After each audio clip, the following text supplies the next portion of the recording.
પ્રણામ. 1000 થી વધુ મુમુક્ષુઓના દીક્ષાદાતા, વચન સિદ્ધ યોગી પુરુષ, સંઘ સ્થવિર પરમ પૂજ્ય આચાર્ય ભગવાન શ્રી સિદ્ધિ સુરેશ્વરજી મહારાજા પૂજ્ય બાપજી દાદાની 65મી પુણ્યતિથિએ તારીખ 29/9/2024 રવિવાર ધનજીભાઈ મ્યુનિસિપલ ગ્રાઉન્ડ સરોજની રોડ પાર્લા વેસ્ટ મુકામે એક અદ્ભુત અવસર આવ્યો છે પૂજ્ય બાપજી દાદાની સામૂહિક ભક્તિ કરવાનો. અવસર આવ્યો છે પૂજ્ય બાપજી દાદાના પ્રભાવિક મંત્રનો સામૂહિક જયનાદ કરવાનો. અવસર આવ્યો છે આપણી પાસે રહેલી પૂજ્ય બાપજી દાદાની પ્રતિમાજીને ઉર્જા સંપન્ન બનાવવાનો. સૌ પ્રથમવાર 504 પરિવાર દ્વારા અત્યંત પ્રભાવિક મંત્ર અનુષ્ઠાન થવા જઈ રહ્યું છે.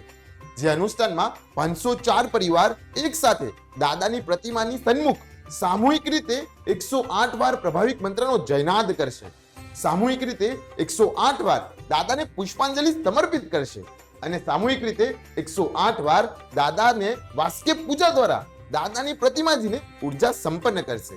આવા અત્યંત પ્રભાવિક મંત્ર અનુષ્ઠાનમાં પરમ પૂજ્ય ગચ્છાધિપતિ શ્રી કલ્પતરુ સુરેશ્વરજી મહારાજા તથા પરમ પૂજ્ય ભક્તિ યોગાચાર્ય શ્રી યશો વિજય સુરેશ્વરજી મહારાજા પોતાની નિશ્રા પ્રદાન કરીને આખા અનુષ્ઠાનને પ્રભાવ સંપન્ન બનાવશે. તો સર્વે દરેક ગુરુ ભક્તોને રજીસ્ટ્રેશન કરાવીને આવા ઉત્તમ અનુષ્ઠાનમાં પધારવા માટે ભાવભર્યું આમંત્રણ છે. પ્રણામ.